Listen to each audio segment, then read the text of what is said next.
yelma kera kudita doa mundi kera tilema ka nyefani nyefurikani tilema yere nyabala chudi. Merci bien Maïga. C'est la première fois mina marofaction à Balila. Ni min karane de ta qualifié. Tellement que mola jeu. Allah akbar. Mais ni me horon be mola ka ke malien. Oui. Moi j'ai honte d'être malien. C'est la première fois comme ni ala kanda ne ka mola malien ala ni a chien frère. Allah akbar. Min te ke dieroshi. Ala m'a fɔ jamana mun ye malangolo jamana ye min tɛ kɛ o de bɛ k'anw fɛ yan wa bɛɛ b'i sigi fɛnɛ tɛgɛrɛ fɔ ni Facebook la kuma ne mɔlalen don parce que ni alimanba den yera bari kɔnɔ suɲɛli la dɔnni tɛ dɛ ka taa bari kɔnɔ dɔrɔn tɛ ka taa suɲɛli kɛ bari kɔnɔ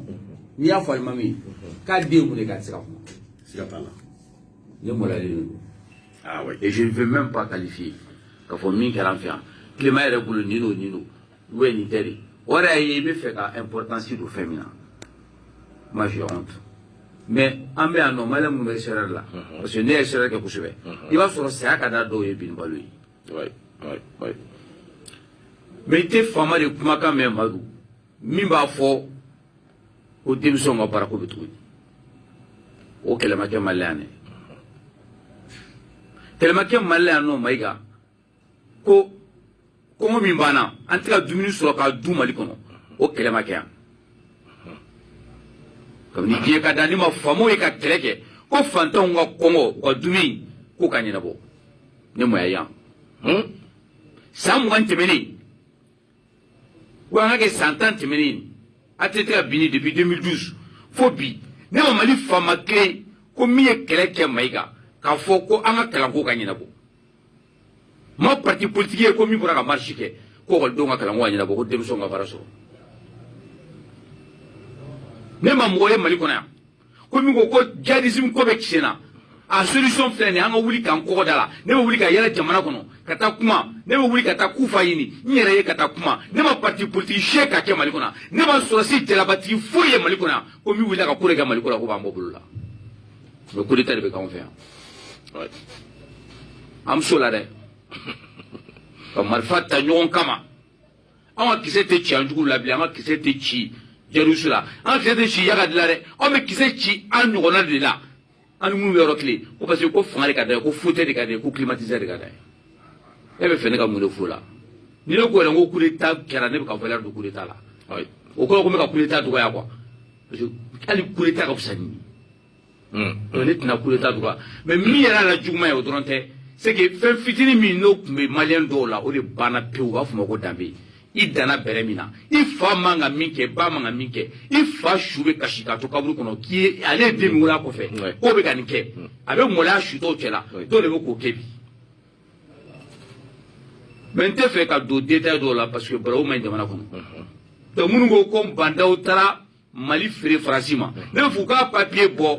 papier min b'u bolo ko bandaw de ko irisiw de tun ye accord dɔ kɛ parce que ne tile 5 de kɛ bi ne bɛ ka enquête kɛ ka taa yɛlɛ fo irisi jamana kan ka segin ka na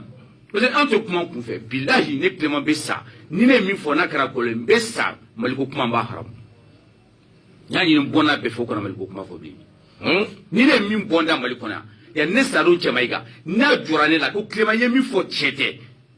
o ka jɔ ne la bilahi ne y'a haramuya ne ni n bɔnnaw ma k'u da don Maliko kuma na ne tɛ nkalon tigɛ parce que mais n bɛ fɛ dɔrɔn cɛ dɔ min ye bɛɛ défier Mali kɔnɔ dɔ ka bɔ ko ayiwa minnu b'a la ko bandaw ye Mali janfa ka taa di Faransi ma u ka film dɔ bɔ ou bien ka vocal dɔ bɔ ou bien ka papier dɔ bɔ papier min tun bɛ bandaw bolo k'a taara di Macron ma n mago b'o la bi Mali kɔnɔ bi n ye bɛɛ défier minnu bɛ ka bɔ an bɛ taa boulevard la an bɛ dɔ soutenir n ye bɛɛ défier d'accord donc o kɔfɛ tuguni oui bon dɔ taara mun na Algérie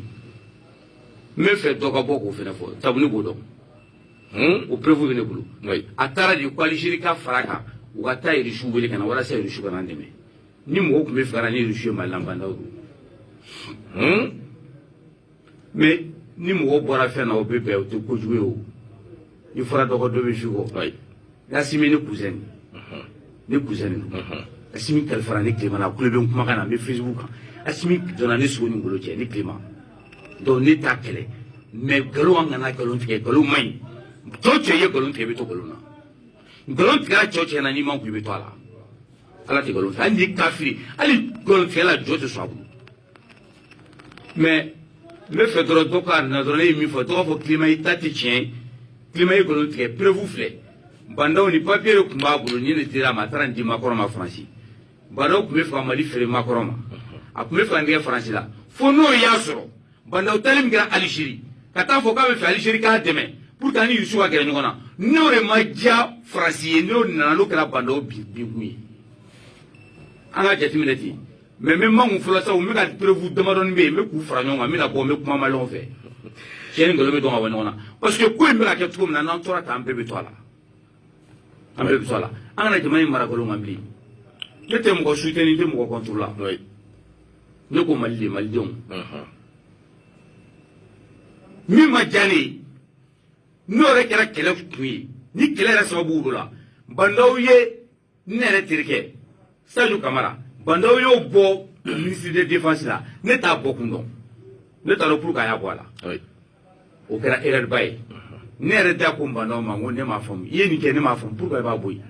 parce que mo no abe barake abe ka prévoir mais ta fane da ala tay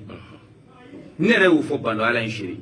parce que me ka fe fa ba bla Facebook ka nyebe be ka naje mo bando ye Sadio Camara bo ministre défense la ka mo bu boy mais ni demso mo ka barake bo ye kuneta ke kata e no fe kanisi ou frère ni ya bo ministre la sa ka bla kere fe il est fragilisé oui donc a exposé nous ko be se ka soro wati a to ministère na ka barake kalo kono to ko do dron niru il se ka to wati na ko do be ba e ka diri ka di do niru i ka demso nu ne o ma so e ba on re chuma tam ne ka demso nu be na me bando joto yorola mi so fam sabla eni mo jara ka fenke o tari no so ka bunya dikan kana fo ki be do bla kere fe mais professeur mais oui bandawi kumeka mali fere français de ma ye bora kuluba preuve be ngulu ni mi afa kuluba nu ya to kuma na maine professeur avec kuna tanga kuma sabu preuve be ne ko na be bulu karati si ka kuma angana malon fle la la toyi malon be kodon jamana nkanga bunya sila mo bia angu bunya ni ko ko ni be ba fa 7 fle ni ka ceinture fle papier fle me ka ti si do ko me fa banda ku te fa sɔrɔ si fo bila ɲɔgɔn na n ye kuma dɔ mɛn k'a kun bɛ fa bere vert ni bere bleu ni bere jaune a bɛɛ manamanakanw ye a bɛɛ manamanakan mais ni ne bɛ kɛ sababu ye ka dɔ de mankutu goya pour que kɛ yɛrɛ sankɔrɔta bilahi kɔrɔ ala m'i da mɔgɔbaya kama n'o tɛ a ma se ka mɔgɔ si la gosi k'i yɛrɛ sankɔrɔta ala n'ala y'i da sankɔrɔta kama i bɛ sankɔrɔta n'i ye preuve kɛ malon b'i sankɔrɔta mais f'e ka dɔ de dɔgɔya f'e ka nkalon da mɔgɔ dɔ la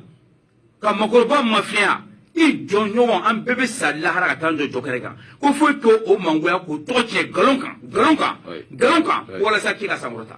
u kana to an ka dimi ka kuma na an bɛ k'an man kun tɛ an bɛ kuma ka tiɲɛ fɔ malaw ye ni tiɲɛ fɔra malaw o tɛ sɔn bilen dɛ. D'accord. Professeur e kana dimi limanaw hali bi an b'a yira la k'a fɔ Clément Dembélé de b'an bolo an bɛ Nura FM sanfɛ mais professeur i bɔra ka kuma dɔ fɔ ko Faransi de bɛ Italie disons yɔrɔ in tɔgɔ Chine Faransi ainsi de suite la ni Russie la u bɛ ka fɛnw don ɲɔgɔn na mais n'i ye jateminɛ kɛ fanga yɛlɛma in nana a min kɛra a précipiteli yɛrɛ sababu ye k'a ko tele o ye gouvernement dɔ de former i bɔra k'i da don ale ko Seku bɔ Sadio bɔra o ma bɛn e yɛrɛ ma donc Hachimi ninnu y'a yira k'a fɔ gouvernement in formera olu ma ɲininka foyi den kelen ma fɔ olu ye bon e yɛrɛ bolo est ce que réellement nin waati laban ninnu kɔnɔna na fo kana fɔ ko olu ye hakilina dɔw sɔrɔ min bɛ tali kɛ premier ministre yɛrɛ a y'i sen don élection na kosɛbɛ donc défiance dɔw nana k'a ye k'a fɔ bandaw ni a ka premier ministre kun bɛ ka bɛnbɛnbɛn dɔw kɛ bon o y'olu fɔ Irisilata y'i y'o fɔ mais réellement est ce que défaut dɔ kun tɛ olu fana na parce que mɔgɔ min bɛ occuper sécurité ni défense la n'o ko k'e ma ale ko in nana cogo min na banaw ka erreur kɛra min ye o ye erreur fila ye a erreur fɔlɔ i b'a dɔn Mali la n'i kɛra faama ye i kana barodenw lamɛn minnu bɛ to i sigi kɛrɛfɛ k'a fɔ monsieur le président non président dɔw bɛ tile k'a fɔ ne yɛrɛ ma président n'i y'a fɔ ne ma dɔrɔn ne t'i bonya bilen parce que u b'i nɛgɛn k'i kunkolo bonya de k'e kɛra mɔgɔba ye ka sɔrɔ i ma kɛ foyi ye fɔlɔ bon u b'u sigi kɛrɛfɛ baro la Mali la o culture b'an fɛ yan i bɛ fɛn fɛn fɛ o b'a bɛɛ f'i ye ba dɔw ka erreur kɛra min ye o ye un moment k'a miiri k'a fɔ nin denmisɛnw de bɛ ka fɛn bɛɛ kɛ o tɛ k'ale bonya ale dun ye président mais i denw de don i b'a dilan i ni denw cɛ n'i b'u kɔrɔfɔ i b'u kɔrɔfɔ denmisɛnninya ɲaga b'u la ninnu bɛɛ ye denmisɛnninw de ye donc denmisɛnninya ɲaga b'u la u ye fanga sɔrɔ donc o ɲaga b'u la mɔgɔ bɛ taa dugu kɛrɛ fɛnɛ un homme fort l'imperturbable l'indestructible le Robocop u bɛ taa bɛɛ don ka donc a bɛ mɔgɔ ɲaga n tɛ Musa Tarawele a fɔra o ma ko l'homme fort u kɛlen ka Modibo Keyita bi Musa bɛ bin don min na ATT fɛ o tun tɛ homme fort ye n tɛ a fɔra Modibo Keyita ma munitions tun bɛ yan nɔ Bamakɔ yan a ye mɔgɔkɔrɔbaw ɲininka ka i jɔ kare kɔnɔ dɔrɔn k'a fɔ ko Modibo i tɛ sɔn o kɛra Bamakɔ yan ni Bamakɔ kelen a dugukolo ma wuli ka bɔ yen dɛ k'i jɔ kare kɔnɔ k'a fɔ ko Modibo i yɛrɛ woloden k'a ta tɔgɔ ma munitions jɔlen i tɛ sɔn n'i y'a kɛ u bɛ taa n'i ye waraba fila so bɛ yɔrɔ min na jardin zoologique u jɔyɔrɔ la u kun ka base bɛ yen u bɛ taa n'i ye k'i kunkolo gana k'a ci ni lamu ye ka numukumunin mɔn a la k'i bila ka na mais Musa ye Modibo Keyita minɛ tiɲɛ fɔla cɛma b'a faamu Modibo Keyita était l'homme fort du Mali a bɛna pouvoir la 36 ans denmisɛnnin Musa bɛ Modibo Keyita bin don min na Musa ko était l'homme fort du Mali ATT ye Musa bin an bɛɛ ko an bɛɛ bɛ sa yen nɔfɛ ATT ni bɛ ka cɛ fɛ ni si ma fanga ta kɔsɔn u bɛ san 40 bɔ Mali kɔnɔ ATT bɛ jigin ka bɔ a senna don min na ka ti ni aya bɛ taa kama ni Abidine b'a bamu aya kɛra homme fort ye f'u ye berenin dɔ d'a ma sinon fɔ kɛ a bɛ yala n'o ye a ka aladeli berenin Bube y'a minɛ don min na avec Claude Dorothée ka taa bila Sénégal a ye san 7 kɛ fo mɔgɔ ɲinana quoi a bɛ juger don min na Sikaso ne y'a ye ne kasira parce que ne sinankun k'a fasa k'a yɛlɛma complètement squelettique il était l'homme fort aujourd'hui a bɛ fɔ ko Assimi ye l'homme fort ye Malien bɛ ten ne ko fɔ Mali faamaw ma kɛ kun bila ye Mali faamaw ma kɛ u b'u nɛgɛ nin il y a pas d'homme fort au Mali wallahi homme fort tɛ Mali kɔnɔ ni Clémenté tɛ Assimi tɛ c'est le peuple malien et c'est l'histoire qui est toujours forte i fɔra dɔgɔ dɔ bɛ f'i kɔ u b'i nɛgɛ de quoi wa miɛtɔkaw de don minnu b'u ka nasɔngɔ sɔrɔ fɛ quoi viviti sanwari n'u sɔrɔ bolo olu de b'a fɔ k'i sankɔrɔ ta k'i layɛlɛ i tigiw b'u préparer o wagati ka sɔrɔ k'u labɛn k'i kunbɛn bandaw a bɛ kalo 2 bɔ ko ninnu bɛ sen na an minnu bɛ gɛrɛ an minnu bɛ ko kɔnɔna la an b'a kuma mɛn hali conseiller ministre dɔ la Assimi kun tɛ taa conseiller ministre dɔ la a tɛ taa parce que furugu bɛ yen mɔgɔ bɛ k'a fɔ bandaw ɲɛna ko ninnu bɛ ka ko kɛ jamana kɛ tan jamana taabolo ma ɲi transition taabolo ma ɲi ninnu bɛ ka ko k'a ma ɲi ninnu fana bɛ k'a miiri bandaw bɛ k'olu écarter olu bɔ kow la sitanɛ bɛ don kow la quoi bɛɛ na don a la donc gouvernement falen waati nana se gouvernement falenna o ma kɛ baasi ye mais tiɲɛ yɛrɛ la ni gouvernement falenna ni denmisɛn ninnu tun kan ka wele u y'a sigi cogo min na u kana ka kura sigi ɲɔgɔn fɛ ten ala k'an ka tiɲɛ fɔ o kan ka kɛ bandaw m'o min kɛ a jo t'a la parce que mɔgɔninfin an kana ɲɔgɔn dɛmɛ nkalon kan a jo t'a la a man ka kɛ ten olu de y'u ka ko kɛ u taar'i wele ka na ka n'i sigi n'i bɛ ko min kɛ kan ka bonya du kan denmisɛnninya tora hali n'i denw de don i b'a bonya du kan a b'a bila ɲɔgɔn fɛ ne bolo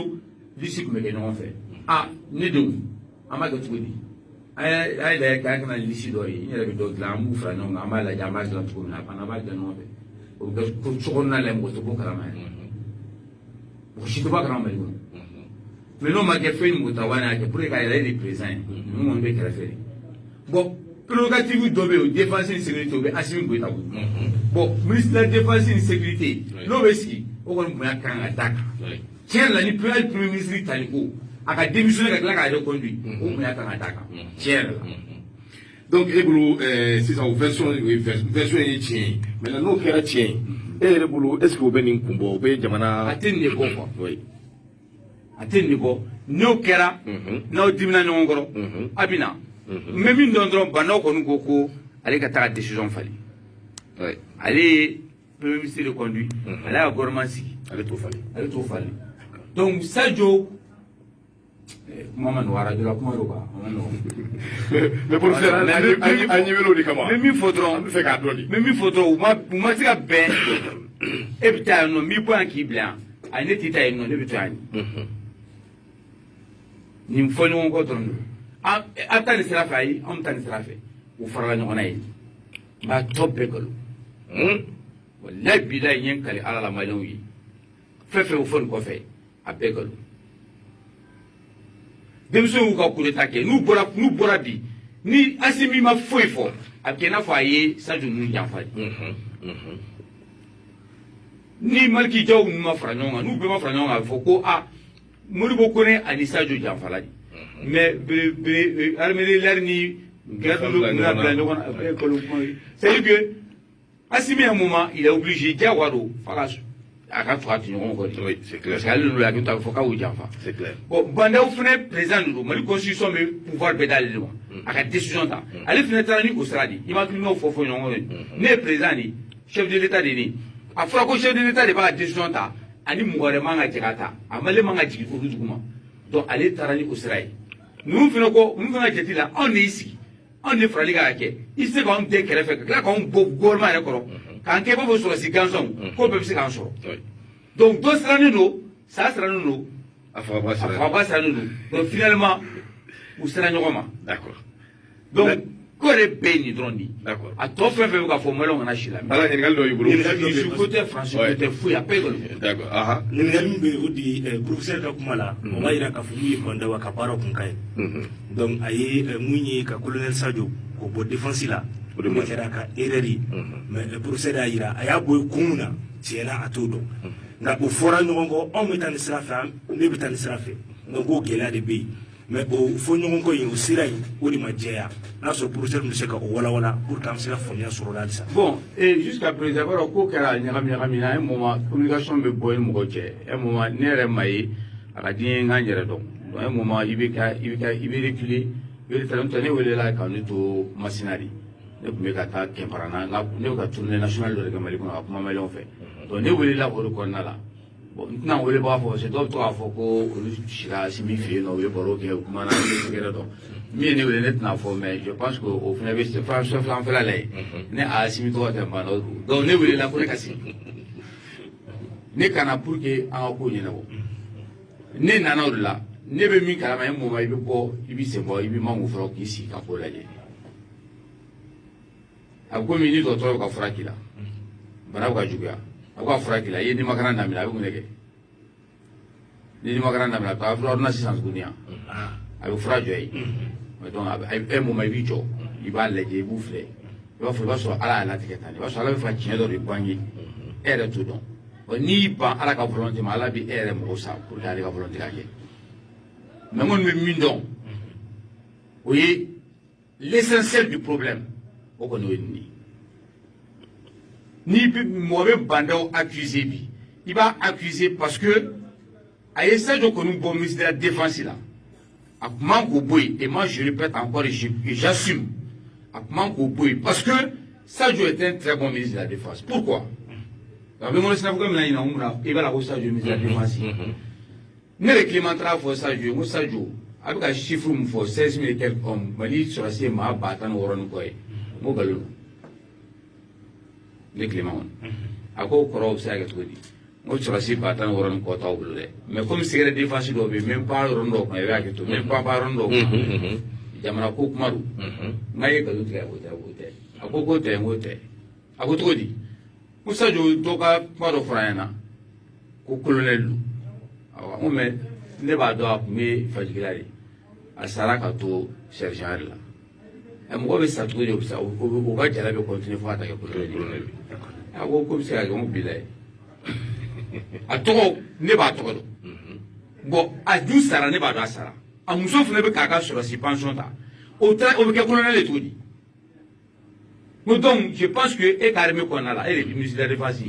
to ko fu chaman bi oui dialatri chaman bi ni chiti oui donc on va la ka fo e ka chiffre mai bon on ka kalana va faire no ko l'induction déduction bi o ka fait bisiki kata l'induction bi ko fait kuno bora i ba mi no fe kata donc ne induction e kata e ka fo sur si tema de bi armée konoti ne ne faut quand même dra ko ma ko cinéma ni na ala ko tiene la fo ngono mun te fuike o du se flana e une européenne mo ye a faire recommander ay odirge apora ni sur si ba woro ani kemedunu bina ni kilo shite ma l'armée. C'est vrai. Mais parenthèse là tout. C'est vrai. N'a publié en Facebook là. Oui. Mo ba woro ani kɛmɛ duuru bi naani kile o si tɛ Mali armée kɔnɔ o kɔrɔ k'i b'a la ko sɔrɔsi 10,000 b'i bolo sɔrɔsi 90,000 b'i bolo o kɔrɔ ko n'i bɛ fɛ ka Mali sécuriser Bamakɔ sécuriser Bankɔni an ka Diakoroji ta Mali kɔnɔ sisan n'i bɛ fɛ Diakoroji sécuriser Mali armée fɛ i bɛ sɔrɔsi 5 dɔrɔn de bila Diakoroji n'o tɛ n'a tɛmɛr'o kan a tɛ bɔli kɛ o de la a y'o de ye Sadio girinna k'a bɛ 25,000 hommes ta mɔgɔ 25,000 ta sɔrɔsiya la o de kuma tun bɛ sen na ministre Falon kɛra kuma na k'a bɛ mɔgɔ 25,000 ta armée la parce que ne ko kuma in de y'a to a y'a to sisan k'a fɔ tiɲɛ yɛrɛ la chiffre min b'u bolo a si tɛ tiɲɛ ani tiɲɛ tɛ kelen ye a bɛ fɔ sɔrɔsi ba 30,000 de bɛ Mali bolo a bɛɛ nkalon u tɛ foyi la sonyali kɔ ye d'accord donc o y'a fɔlɔ ye filanan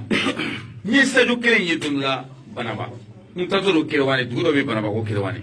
olu ka sanyɛlɛma fɛti bɛ yen u bɛ to ka wele san o san u ka kalanba dɔ bɛ yen u b'a kɛ o camanba mɔgɔ jamaba bɛ na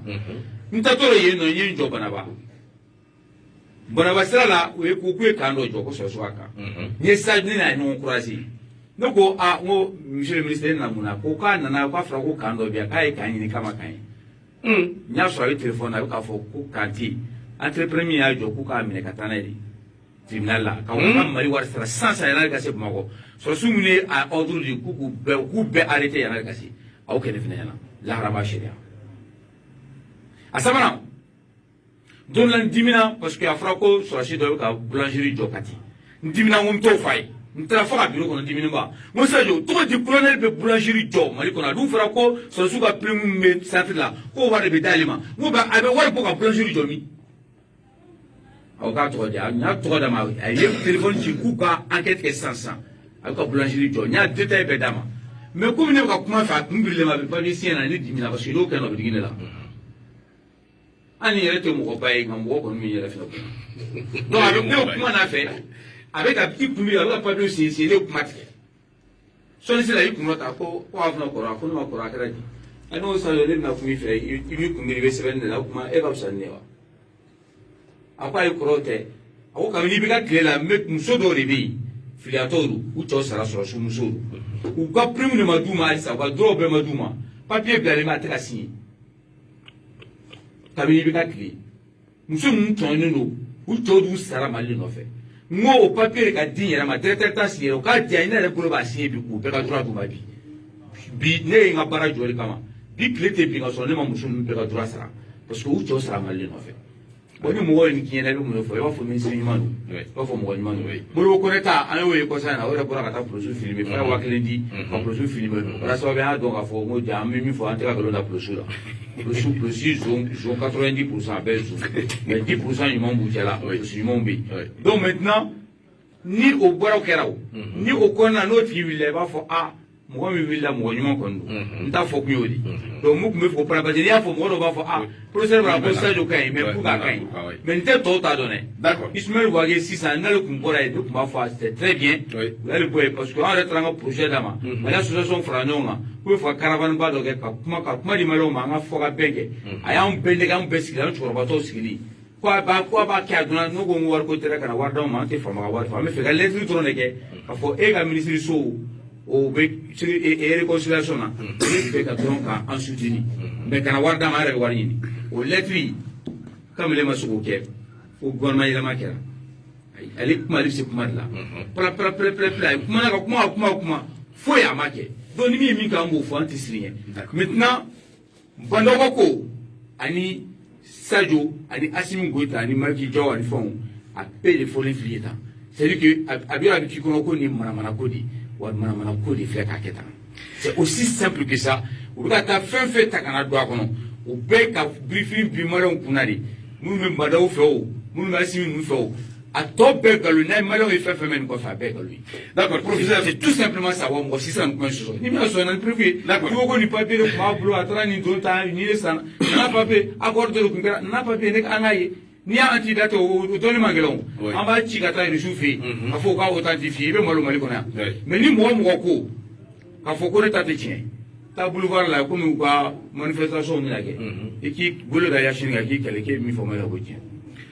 Professeur an bɛ tɛmɛ hali bi an bɛ taa ni ɲininkaliw ye komi ɲɔ ka ca wugu la professeur an bɛ fɛ k'a dɔn sa an ye nin bɛɛ kɛra ka ban ayiwa Dieu merci an bɛ se k'a fɔ fɛnw bɛ ka avancer bon u bɛ ka avancer de a bɛ ka kɛ cogo min an kɔni t'a dɔn mais pour nous a bɛ ka avancer parce que an y'a ye k'a fɔ cour constitutionnelle kɔni baaraw tibitabaw la u ye fɛn kɛ ta Assimi ta u ka sariyaw kɔnɔna na u ye Assimi kɛ président ye u y'a jira k'a fɔ Assimi ye jamana ɲɛmaa ye donc kibaruyaw kɔnɔna na fana Assimi fana ye dɔ délégué M5 RFP mɔgɔw k'u ka taa lajɛ komi i yɛrɛ ɲuman na ko M5 RFP créé la i yɛrɛ ka salon kɔnɔ M5 RFP de dun ye kɛlɛ ni fɛn bɛɛ kɛ pour que an bɛ niveau min na bi an bɛ se ka se o niveau la yalima reconnaissance do ka ɲɛsin M5 RFP ma est ce que e bolo Assimi bɛ se ka jamana ɲɛmaya ɲɛ ka 9 mois tɔ in dafa wa. Bon ne tɛ Assimi ka compétence dɔn ne t'a contesté mais ne bɛ jɔyɔrɔ min na dɔrɔn communauté internationale de parce que an bɛ nin bɛɛ la. olu ka ɲininkali bɛ a minɛ. yɔrɔ an bɛ girin-girin de an kun fɛ tuma dɔ la k'a fɔ an bɛ tan an bɛ on est fier machin et Zuzani n'a ka denbaya a b'a ka girin na o fɛn bɛɛ kɛ Zuzani cɛkɔrɔba kɔni bɛ bonya sɔrɔ mais ni samaw tɛmɛtɔ o bɛ yɛlɛ k'alu ta l'u ye fɛn kɛ siga t'a la. hali sini sɔgɔma Ala k'an kisi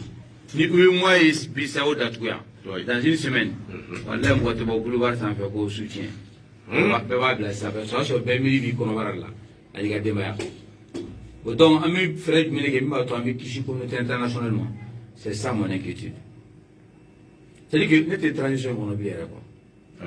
mon esprit n'est même pas dans ça ne bɛ ka jɔrɔ min na dɔrɔn o ye Mali sɛnɛkɛlaw fantanw dɛsɛbaatɔw olu ta bɛna k'a la jumɛn nin ko in kɔnɔna la olu bɛna kisi cogo di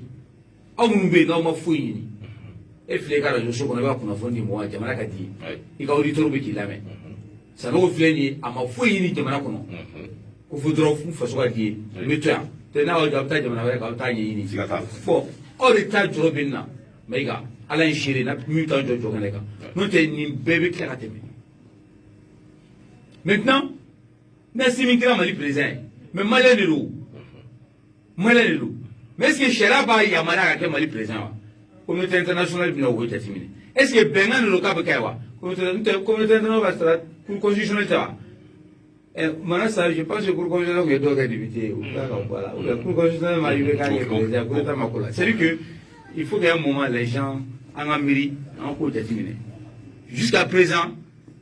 ne jɔlen bɛ min na o ma tɛmɛ fɔlɔ n'o tɛmɛna an bɛ continuer Mali ko la communauté surtout la CEDEAO bɛ yen u ka fɛn sini yɛrɛ de ye dimanche Nations Unies minnu ka session wɛrɛ kɛ tɔn parce que demande filanan taara donc an bɛ k'an sigi Union africaine ma kuma fɔlɔ olu fɛnɛ k'u préparer MINUSMA mɔgɔw ko k'u ka troupes bɛɛ ka don u ka camp kɔnɔ apparemment n ye min militaire tiɲɛ don ko Barkhane bɛ k'i préparer k'u bɛ bɔ yan a ci i bɛ min mɛn yan nɔ n'u yɛrɛ ye an lamɛnbagaw hakɛ to kuma fɔcogo don n'o yɛrɛ ta tiɲɛ kuma ye o ye halisa dɔw de b'a la ko le pro français ko le pro russie mais ne ma mɔgɔ si ye ko min ye pro malien ye mɔgɔ si ma bɔ min ko ne ye pro malien ye bɛɛ pro russie de bɛɛ pro ne ko an bɛna an si kɛ jɔnya la an hakili kɔnɔ de an bɛna an si de kɛ k'a fɔ Mali kɔnɔ ni min bɛ kuma n'o ma fɔ ko faransi de kɛ a b'a faransi ma ɲi n'o ma fɔ irisiw de kɛ a b'a fɔ irisiw ma ɲi mais mɔgɔ si t'a fɔ ko anw maliyɛnw yɛrɛ bɛ se anw maliyɛnw de ka ɲi an yɛrɛ ka fara ɲɔgɔn kan an k'a dilan mɔgɔ si tɛ sɔn o la parce que an tigɛra an yɛrɛ la parce que an y'an ban an yɛrɛ la parce que a b'an kɔnɔ ko anw tɛ se ka foyi kɛ ni mɔgɔ wɛrɛ ma min k'an nɔ na ni gɛrɛ y'an sɔrɔ tɔw de nɔ don ni hɛrɛ y'an sɔrɔ tɔw de nɔ don an bɛ Mali yɛrɛ kɔnɔ tɔw de nɔ don an n'an ni ye tɔw ta ye ni ye maloya bɛ nin na k'an ko an y'an indépendance ta k'an b'an faso la an faso ye min donc e yɛrɛ bolo ni fɛn fɛn bɛ ka fɔ n'a bɛ ka fɔ ko faransi nɔ don faransi de b'a kɔ kɔrɔ faransi b'a an yɛrɛ de nɔ don an yɛrɛ de nɔ don mais yan ni e bɛ se ka taa sisan san Côte d'Ivoire ka taa Côte d'Ivoire kakao marché minɛ ka na n'a ye Mali yan maliyɛndenw ka balo i b'a kɛ e t'a kɛ tiɲɛ yɛrɛ fɔ i b'a kɛ e t'a kɛ n b'a kɛ pourquoi i b'a kɛ parce que n faso ka di n maliyɛndenw ka di Ivoirien tɛ mɔgɔya mɔgɔw don pourquoi tɔ tɛ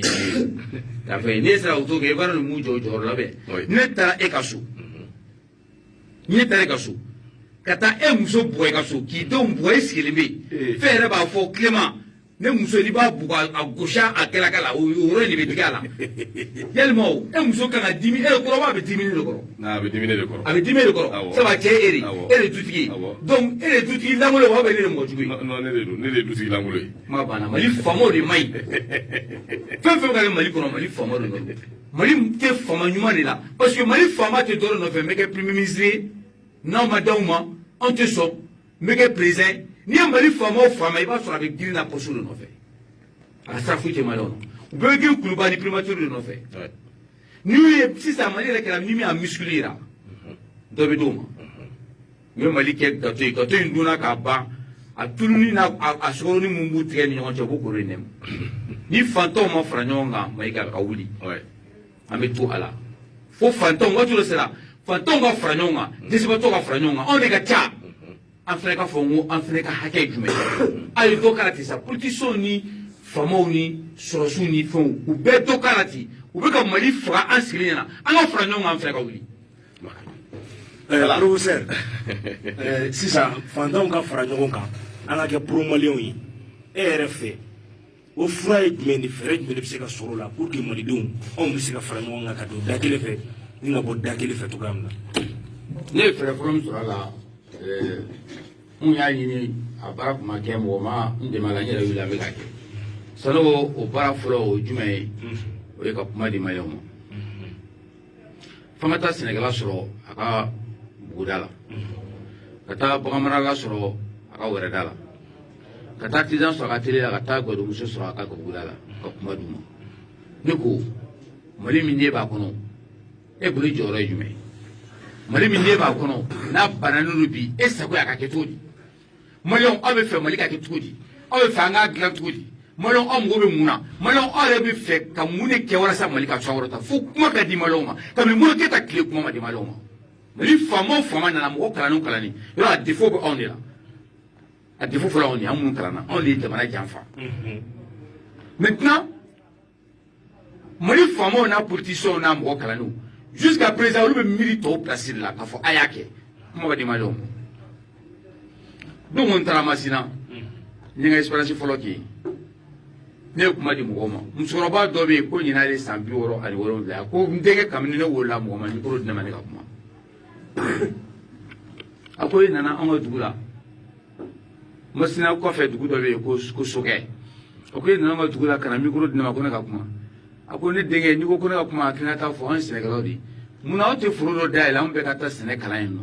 sɛnɛkɛ kura fɛn kura minnu bɛ yen an k'an dege o la n'an ser'o la an bɛ sɔrɔ ka foro dɔ bi ka nakɔ dayɛlɛ an ye ni malo tɛ ka sɛnɛ tuma min na an bɛ taa an ka foro filanan kɔrɔ ka nakɔ kɛ yen nɔ n'an ye nakɔ baara kɛ yen nɔ an bɛ wari min sɔrɔ o la o kɛmɛ a b'a tila 3 ye 50 o bɛ di anw ma a tɔ 50 min bɛ yen dɔrɔmɛ 10 o bɛ taa bila faso jigiɲɛ kɔnɔ o balo ni fɛnw bɛ san ni boloko y'a minɛ o bɛ san pas d'une banque alimentaire n'o kɔfɛ tuguni 20 min bɛ to yen a b'o bila kɛrɛfɛ dɔ bɛ kɛ k'an furakɛ o ye AMO ye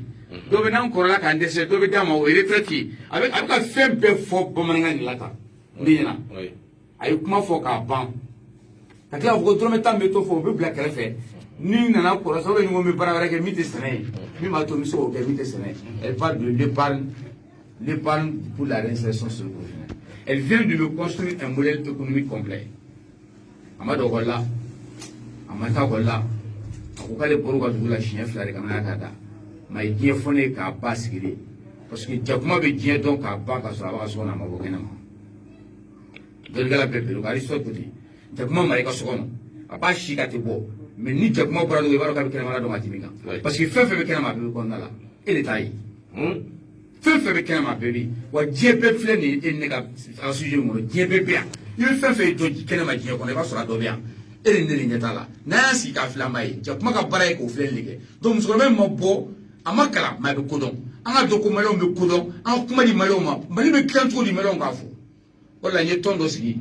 tɔn min tɔgɔ Bɛnso n'an bɛ ka yala ka kuma di maliyɛnw ma walasa maliyɛnw ka fara ɲɔgɔn kan ka tɔn sigi min b'a to an yɛrɛ ka projɛw n'i ye Jalakɔrɔji ta ni tɔn in bɛ Jalakɔrɔji la n'a tɔgɔ ko Bɛnso ni Bɛnso bɛ Jalakɔrɔji yan Jalakɔrɔjikaw mago bɛ mun de la u bɛ fɛ mun de ka kɛ Jalakɔrɔji Jalakɔrɔjikaw tɔɔrɔ jumɛn b'u kan e b'a dɔn jiko bɛ Jalakɔrɔji yan foraji bɛ se ka sigi Jalakɔrɔji cogo di o projet ka taa ɲini ka na Jalakɔrɔji an ka politique bɔ dɔrɔn ko ni vote kuma sera dɔrɔn 400 ni 1000 an ka b'o la a politique ka don mɔgɔw ka vie kɔnɔ don o don a ka mɔgɔ nafa don o don an ka wɔlɔsɔw dayɛlɛ Jalakɔrɔji min b'a to hali mɔgɔ minnu ma kalan maakɔrɔbaw ka se ka taa kalan kɛ u ka se ka k'u tɔgɔ sɛbɛn ka se ka calcul kɛ u ka se ka faso baro kɛ an ka dɔn k'a fɔ par exemple 300 ani 40 de Mali bɛɛ i man ka 350 n'i y'a minɛ la o ye nkalon tigɛ dɔrɔmɛ 10 farala kan an ka dɔn wolosɛbɛn fɔlɔ o fu de ni ambulance y'i ta fu de don ambulance publique ka bɔ école publique dɔ la taa publique dɔ la wari sara t'a la defu mana sɔrɔ wari sara tɛ ka diplôme minɛ a man ka sɔrɔ f'an ka jamanadenw ka hakɛ f'u ye k'a dɔn an bɛ fɛ k'o dayɛlɛ fan bɛɛ k'o tɔgɔ da ko sigida baro o kɔfɛ ni mɔgɔ donna an ka bɛnso la an bɛ taa élection bɛɛ la a kɛra municipal ye o n'o ye maire sigi o député sigi o conseiller sigi o a mana kɛ président sigi o an bɛna taa an président t'a bɛɛ la mais n'an président t'a bɛɛ la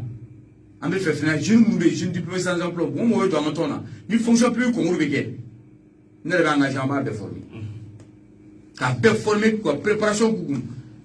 ka u don an ka centre kɔnɔ an bɛ centre dayɛlɛ Mali fan bɛɛ u bɛ don an ka centre kɔnɔ an ka tɔn don an b'u former parce que an bɛ fɛ an ka mɔgɔ caman ka don fonction publique la ni kɔrɔw ma i ka ko a bɛ fɛ ka dɔ ta baara la n'a bɛ bɛn so la kan an bɛ mɔgɔ ɲɛnama ɲini ka d'a ma a b'a ta baara la n'a a bɛ e fɛ ka village jɔ n'a an bɛ bɛn so comme maçon na ɲɛnama dɔ ɲini k'a d'i ma gan de b'an ka ko la a gan ye jumɛn i ko i bɛ fɛ ka kɛ mairie i bɛ fɛ ka kɛ député i bɛ fɛ ka kɛ président i bɛ fɛ ka kɛ fɛn i bɛ fɛ an k'i dɛmɛ i ka fonction publique kɛ i bɛ fɛ ka kɛ doyen i bɛ fɛ ka kɛ sɔrɔsi polisi i bɛ fɛ ka taa eaux et forêts baara la i bɛ fɛ ka kɛ école-karamɔgɔ ye i bɛ fɛ ka baara sɔrɔ i bɛ fɛ an k'i dɛmɛ walasa i ka entreprise ka développer i ka baara sɔrɔ i ka usine baara sɔrɔ i ka baara sɔrɔ an b'i dɛmɛ nka i b'i kali n'i bɛ fɛ ka kɛ maire ye ni meeting kɛra i bɛ fɛ ka kɛ député ye meeting kɛra diɲɛ bɛɛ Jakɔrɔji bɛɛ bɛ fara ɲɔgɔn kan k'i jɔ i b'i bolo da kuranɛ kan yasini sanfɛ i b'i kali Jakɔrɔjikaw bɛɛ ɲɛna Jakɔrɔjikaw bɛnso ye ne ta ko n ka kɛ a ka député ou a ka maire ye Jakɔrɔjikaw n'i y'aw ka dɔrɔn bɛ dun yasini ka nagasi kuranɛ ka nagasi Jakɔrɔjikaw n tɛ sonyɛli kɛ n tɛ nkalon tigɛ n tɛ namara kɛ n t'o janfa Jakɔrɔjikaw fɛn fɛn bɛ aw don da la ne b'o kɛ n'i ma tiɲɛ fɔ a ye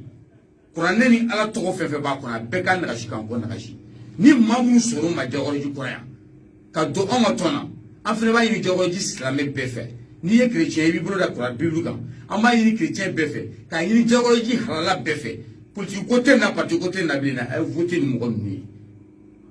Donc si je comprends bien Clément ka bɛnso bɛ fɛ ka je jure tu jures parce que je jure min bɛ fɔ kɔrɔlen voilà o bɛ yɛlɛma de ka yɛlɛma ka kɛ ka don kabini ma passé fɔlɔ oui parce que an b'a kɛ de ni mɔgɔw voté i passera tuma min na a ye voté i bɛ ji d'aw ma a ye voté i bɛ kuran d'a ma a fɔ an t'o kɛ bilen dɛ n bɛna nin k'aw t'a la dɛ i b'i kale de yɛlɛ an ka danaya di kan wa i b'i kale kuranɛ kan yasini k'i nagasi n'i m'a kɛ wa bɛɛ bɛ yasini dɔn n'i y'a kɔrɔbɔ ala b'a k'i la mais o kɔfɛ tuguni n'an voté i n'i ye manamana ko daminɛ k'i minɛna ko la min man ɲa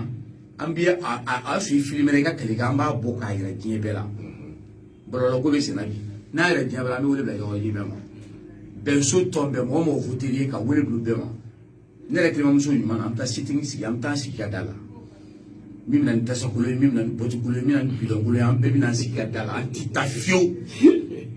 an tɛ biri ka bɔ yen fiyewu fo n'i bɔra n'i ka démission ye k'a fɔ k'e bɔra la sabula i ye ala janfa i ye Jakɔrɔjikaw janfa i ye hɔrɔnya janfa i ye danbe janfa e tɛ se ka anw na bilen. mais maintenant jɔn de bɛ se ka kɛ bɛnso mɔgɔ ye. bɛɛ n'i bɛ Mali fɛ ni Mali ka di n'i ye hɔrɔn ye n'i ye silamɛ ye i ye chrétien ɲuman ye danbe b'i la bɛɛ bɛ se ka kɛ bɛɛ bɛ se ka don a la bɛɛ bɛ se ka don a la wa n y'a kalifa Jakɔrɔji bɛɛ ma i ye kalifa radio n'u y'a kalifa ma cogo min na n fana ye bɛnso kalifa i ma ten mais ala sɔnna a ma a k'a lase bɛɛ ma parce que nin fɛn kura nalen Mali la n'an ma taa fanga in ɲini fo dili la parce que Mali président n'i y'a kɛ waliju ye a tɛ monsieur le maire bali ka yɔrɔ feere dɛ Mali ministre hali n'i y'a kɛ mɔgɔba sugu sugu ye diinɛmɔgɔ sugu sugu ye ladiri sugu sugu ye a tɛ polisi ka bali ka 200 minɛ kare kɔnɔ o de kama an bɛ fɛ ka concours kɛ n'i bɛ don an ka concours centre kɔnɔ i bɛ fɛ ka concours kɛ an k'i dɛmɛ i ka passe i b'i kale kuranɛ kan n'i ye silamɛ n'i ye chrétien i b'i kale bibilique kan n tɛ jamana nafolo suɲɛ n tɛ suɲɛli kɛ n tɛ namara kɛ n tɛ nkalon tigɛ ni jamana in bila min na n b'a kɛ n'i m'a kɛ kuranɛ k'a nagasi yasini k'a nagasi i bɛ fɛ an k'i dɛmɛ e ka entreprise sɔrɔ an bɛ fanga fɛn fɛn kɛ k'i dɛmɛ i bɛ o kalekan in de don an b'a filmer k'a bila ye an fana b'i dɛmɛ i bɛ min ɲini k'o sɔrɔ jamana kɔnɔ n'i y'o sɔrɔ jamana kɔnɔ n'i bɔra a hukumu kɔnɔ i ni jamanadenw bɛ ɲɔgɔn na i ni ala bɛ k'i kɛlɛ tuma min na a sɔrɔ an fana bɛ k'i kɛlɛ d'accord n'i y'a solution dɔ ye Mali ka yɛlɛma donc an bɛ ka nin kɛ jamana kɔnɔ bi nin bɛ taa san 2 san 3 sɔrɔ yɔrɔ dɔ Mali kɔnɔ i bɛ polisi ladiri i bɛ eaux et forêts ladiri i bɛ école maître ladiri i bɛ maire ladiri sɔrɔ i bɛ député ladiri sɔrɔ i bɛ président ladiri sɔrɔ i bɛ journaliste ladiri sɔrɔ i bɛ mɔgɔ i bɛ jamana bɛ yiriwa Jakɔrɔjikaw ni Mɛnɛkɔrɔkaw ni Bamakɔkaw ni Kolokanikaw bɛɛ bɛ Bamakɔ ka projet monter u yɛrɛ bɛ développer u yɛrɛ u sigida la lafiya bɛ na bɛɛ ni sabati bɛ na Mali bɛ yɛlɛma n'an m'a kɛ tan faut k'a kɛ dɔrɔn ko ni voté sera an bɛ girin ka yɛlɛ sotarama sanfɛ 400 bɛ di yan 200 bɛ di t-shirt bɛ di barama bɛ fa zamɛ la ka sogobaw kala k'a dun an bɛ tila ka kɔngɔ yan nɔ ka tila ka ɲani tuguni sabu monsieur le maire a ye 1,600,000 min bɔ walasa ka kɛ maire ye a bɛ t'i fa ka dugu feere tɔrɔ a b'a ka sugu feere o 1,600,000 bɔra ne Clément tɛ wari minɛ mɔgɔ fɛ an ka bɛn so la an tɛ wari minɛ mɔgɔ si fɛ an ko dɔrɔn laduru hɔrɔnw jamana ka yɛlɛma an bɛɛ ka lafiya donc ne bolo nin y'a solution dɔ ye an bɛ ka nin baara in de kɛ sisan Sanogo walasa jamana bɛ se ka yɛlɛma cogo min na maliyɛnw ka lafiya mɔgɔ min bɔra yɔrɔ kɔni tini k'i miiri ne bɛ girin nin ko in na fɔlɔ an bɛ ka maliyɛnw de jɔrɔ maliyɛnw ka tilafana ni daraka ni surafana k'o jɔrɔ bɛ na o ka gɛlɛn a ye ninnu to k'u ka ka poste nɔfɛ fɔlɔ n'u tilal'u ka poste ko la an ni maliyɛnw bɛ taa fɔlɔ mais chauffeur bɛ la n'o ɲininkali kɛ MCRFP i ma fɛn f'o la dɛ bon i yɛrɛ dun ka tɔn don i yɛrɛ ne ka tɔn ye MCRFP mais ne bɛ MCRFP min na o tɛ poste ɲini MCRFP donc ni chauffeur ye kɛra premier ministre ye c'est bien an b'a fɔ a ye n ko félicitations mais n'a y'i wele dun a tɛ sɔn mais ne yɛrɛ ye d'accord minnu ye kilo de bɛ taa ɲɔgɔn fɛ awɔ a tari bamananw ta fɔ ko hɔrɔn minnu ye kelen ye minnu ka hɔrɔnya niveau ye kelen o de bɛ taa ɲɔgɔn fɛ mais n bɛ dan ye mais n bɛ min f'i ye dɔrɔn ni chauffeur kɛra premier ministre ye maliyɛn don ne t'a fɔ mɔgɔ kana kɛ fɛn ye mais i ye min bɔ i da k'i bɛ se ka kɛ ko fɛn min man ɲi n'i sigira a bɛɛ ka ɲa dɛ n'a sigira kuran kana tigɛ ni sogɛli sigira Mali kunna Mali kalanko ka ɲɛnabɔ n'a sigira an denw ka baara sɔrɔ n'a sigira sécurité ko ka ɲɛnabɔ sabu ko insécurité bɛ yen ko olu tɛ fanga la k'ale tɛ fanga la ko n'a to insécurité ma na ale tɛ fanga la o de y'a to an ka kalanko man ɲi ale tɛ fanga la o de y'a to denmisɛnninw tɛ baara la ale tɛ fanga la an ka wari minnu sonyala 1230 milliards mɔgɔw ko Bandaw i sen d'a kan ni sogɛli sigira ni semaine procès ka daminɛ dɛ sabula ne fana b'a sariya k'an kali ala la ala min da k'an kali kira Muhammadu sallallahu alaihi wasallam Bandaw ta ko ne ma a ko Clément n y'a fɔ Kasoge ɲɛna ko Kasoge ka dossier dayɛlɛ a ka baara kɛ ne ye nin fɔ ka sɔrɔ Bandaw ma bi a bɛɛ ye Facebook kan n ko n ye ordre d'a ma a y'u wele bɛɛ ɲɛna ka taa Kuluba an bɛɛ bɔra kalama ani Okilei Gindo a y'u fila wele ka taa o fana vidéo bɛ yen ka kuma u fɛ ka fɔ ordre dira ma a ka baara kɛ ni dossier fɛgɛrɛ tɛ yen nɔ mɔgɔ mɔgɔ bɛ yen n'a ye jamana nafolo don a y'a bɛɛ minɛ mais bi n ka fɔra ko Bandaw de tun bɛ k'o fana bloqué Bandaw tun bɛ k'o fana bloqué o fɔra sisan komi sogɛli nana je pense que sogɛli b'a débloqué MRTP dossier u k'o fɔ k'olu bɛɛ débloqué ministre minnu fana tora ministère la k'u yɛrɛ sara k'u to directeur la u k'olu fana débloqué ko n'a kɛ dossier classé yɛrɛ u k'o bɛɛ débloqué parce que k'i to ministère la k'i to ministre de la communication na i tɛ se k'i yɛrɛ sara tuguni k'a kɛ directeur ye k'i yɛrɛ nommé ka tila k'i yɛrɛ sara o ye sonyali de ye il y a pénal hali n'i y'a wari sara hali n'a sɔrɔ i y'a wari sara pénalement i kan ka kaso kɛ o k'o fana bɔ an k'o lajɛ moi je défie tout le monde. Professeur Clément Dambélé bala an fɛ ɲininkali bɛ yen ka taa an ka taa ɲininkali bɛ yen awɔ bisimilah an ka bɔ ɲininkali ninnu kɔnɔ professeur ye maa ye mun ka wuli ka jɔ ka bɔ kosɛbɛ yurugu kɛlɛli la donc an y'a ye waati dɔ la yɛrɛ an bɔra ka kuma mun ye an ka kɛnɛyaso jamana tɔgɔla kɛnɛyaso minnu bɛ yen u bɛ pikiri minnu ni serumu minnu don k'a jira k'a fɔ ko fu de don wa a kan ka kɛ fu ye mais ne yɛrɛ b'a seere hali an fɛ waati min na a bɛ kɛ wari la donc yurugu ta fan fɛ a ka wuli ka jɔ aw yɛrɛ ɲɛ b'a la yecogo jumɛn de la bon i b'a dɔn yurugu ye niveau 5 de ye jamana kɔnɔ a niveau fɔlɔ o tun ye ne kana yira maliyɛnw na k'a fɔ k'a bɛ se ka kɛ parce que ne bɛna Mali la tuma min na a tun bɛ mɔgɔw kɔnɔ ko yurugu tɛ se ka kɛ yɛrɛ a kɛlɛ a tɛ se ka kɛ mɔgɔ caman ne bɛ bɔ tuma min na n t'a dɔn n'aw a ye n suit n ka ko daminɛ mɔgɔ caman tun bɛ ne sabute dɔw b'a fɔ nin bɛ place ɲini de la parce que dɔw nana nali ko kalo fila ko ni ye n bila place dɔ la ko n bɛ tɛmɛ ni yɛrɛ dɔw ko nin bɛ wari ɲini de la o mɔgɔw i b'a dɔn c'est normal parce que mɔgɔ caman na maliyɛnw nɛgɛn ka kumaw fɔ ka kumabaw fɔ dɔrɔn place d'u ma u man kun donc n'e nana kɔfɛ dɔrɔn u b'a miiri k'i fana dɔ di dɔw nana ko nin bɛ ministère ɲini de la mais Sanogo n bɛ kuma dɔ fɛ bi c'est la première fois n bɛna nin fɔ kabini Ala k'an da n ma kuma tan fɔlɔ mais n bɛ kuma bi ministère tun ye tɔgɔ di mais Mali ministre tɛ yen ko tɔgɔ tɛ na ka tɛmɛ min kan n bɛ Ala fo ka Ala barika da k'an fa ni ba fo ka maliyɛnw fo Mali ministre tɛ yen bi ko ne tɔgɔ man bon ni min ye Mali kɔnɔ yan o tɛ yen Ala y'o kɛ ne ni ministère kun ye tɔgɔ ɲini ye ne tɛ ministère ɲini bilen ni ministère ye wariko ye Mali ministre tɛ yen min ye dɔrɔn bɛ di ne ma n ka nasɔn kɔni ne bɛ sara ne bɛ balo taa ne ka so i bɛ taa ye ni ministre ku ye kalan ne tɛ ministre dɔ ko min kalan n'o ni ma fɔ n kalan n'o ni yɛrɛ i kɔni ma kalan ne fɛnɛ i si bɛ se ka kuran ne ta ye mais n kalan n'o ni tilema i ye nkalon tigɛ ni ministre kun de ko tɔgɔ mali kɔnɔ mali kɔ kan ne tɔgɔ ka bon ni ye n'i taara mali extérieur la i b'a sɔrɔ ne tɔgɔ min bɛ ne yɛrɛ la o tɛ na mali kɔnɔ ne tɔgɔ ka bon ni ministre kun ye bonya ye malaw ye ne bonya cogo min na ministre tɛ yen ko ministre bɛ bonya sɔrɔ ten bonya da ye hali sisan ne welela de ka fɔ ko masina o masina ko k'u ye foro di ne ma o dɔ ko k'a y'a ka foro fankelen di ne la ko ka tila ka dugukolo di ne ma ko a yɛrɛ b'a jɔ k'a di yan ko ne ka yɛlɛma masina i bɛ taa an bɛ to kuma wa fɔlɔ ko ɲagami mais n bɛ to ka taa bɔ yen n'a y'a jɔ n bɛ taa to ka taa si d'accord o tɛ ka mali minisiri si ye mali minisiri si tɛ yen ko i kanu donna mɔgɔ la k'u ka foro tila fila ye ka fankelen d'i ma k'olu b'o foro sɛnɛ o malo ko u b'o d'i ma ka tila ka du jɔ k'a d'i ma ka tila k'i ka yɛlɛm'u ka dugu la hali ne taara n'o kɛra mali président dɔ ye dugukolo kɔni bɛ d'i ma k'a jɔ k'a d'i ma o kɛra ne tilema ye a bɛ kɛ karamɔgɔw de ye minnu bɛ wajulu kɛ mais anw ka branche la n'ala y'o k'i b'a fɔ alhamdulilayi bon ne bɛ taa mun girinkɛ ministère nɔfɛ bilen ko n'i y'a kɛ dɔrɔn ko faso ka di i bɛ fɛ ka baara dɔ kɛ mais komi o waati de ma se fɔlɔ n'i tɛ fɛ n pɛrɛn ka don i la kana gɛrɛ wulu la dɛ i y'a kuma faamu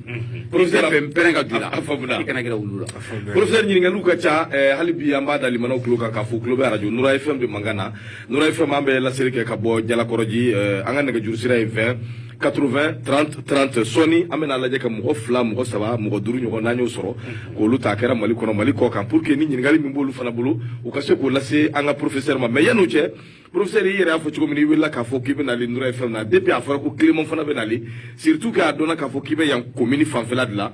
professeur Jalakɔrɔjikaw ko n k'i ɲininka Ibrahim Boubacar Keita nana ka na an ka sira in da Jalakɔrɔji sira i yɛrɛ ɲɛ b'a la donc a ko 15 mois an bɛ san 4 na bi ko yalima professeur bɛ dɔ dɔn o dossier la ou bien munna professeur ma o dossier ta ba la pour que Jalakɔrɔjikaw ni Baŋɔnikaw bɛ se ka lafiya bon yanɔ sirako waati dɔ la n wulila k'a ko ɲɛɲini d'abord n ka inquiétude tun ye k'a fɔ n tun bɛ ka baara kɛ yɔrɔ min na n'a a ko bɛ cogo min na donc ne wulila ka taa fo Ɲɔsɔnbugu ni sira in boli ka taa n tɔrɔ n'a ye vidéo ye ne yɛrɛ ye goudron kari ni n bolo ye k'a yira bɛɛ la o y'a sɔrɔ nturusiw ni fɛnw b'a sanfɛ u tun ka goudron livré o wagati k'a fɔ ko baara banna yɔrɔ mali kɔnɔ dɔw bɛ k'a fɔ k'u bɛ kɛ président u bɛ kɛ fɛn wɛrɛ donna ta bɔra tan n'a ye président d'u ma u b'an ka ba ninnu feere fleuve Niger ni fleuve Sénégal u b'a feere pourquoi parce que a kun bɛ papier kɔnɔ ko sira in banna de u y'a wari dun Allahu akbar kuma yɛrɛ tiɲɛ fɔlen filɛ u y'a wari dun n ta ma se nin bɛɛ la koyi mais wari dunna de à 15 mois on est à 4 ans maintenant ayi n ko wari dunnen jɔn n'a dun professeur faamaw a bɛ taa direction nationale des routes a bɛ t'o le ɲininka ministère des transports a bɛ t'o le ɲininka a b'o le bolo yen ne yɛrɛ va et vient dama dama kɛ mais voilà o ma kuma ɲɛnama fɔ n ye bi n'a ma yɛlɛ ɲɛ fana u y'a dun oui parce que ni fɛn fɛn n'a ma la u b'a dun ka rapport fu de kɛ et de surcroît le ministre même min bɔra yen sisan a sigira a nana tour cɛ min nana i y'a ministre kura min natɔ i b'a a bɛ girin ka na a bɛ journaliste wele a bɛ nin ɲɛ kun bɔn a b'a fait les travaux n'a taara papier dayɛlɛ u b'a fɔ ko n'a nana u bɛ miliyɔn 50 d'a ma k'i tɛ nin kuma in bila wari in dunnen don a bɛ kɛ ten donc an ka sirako bɛ to tan sirako kɔni i bɛ ala de kɔnɔ n'ala nana sababu ɲuman kɛ n'o tɛ wari dunnen don Jalakɔrɔjikaw n'u sigilen bɛ ko sira tɛ yen dɛ n'u b'a wuli ka bɔ a sira ninnu tigɛ o t'a dilan dɛ a bɛ taa direction de la direction nationale des transports ministère des transports a bɛ taa sitting kɛ yen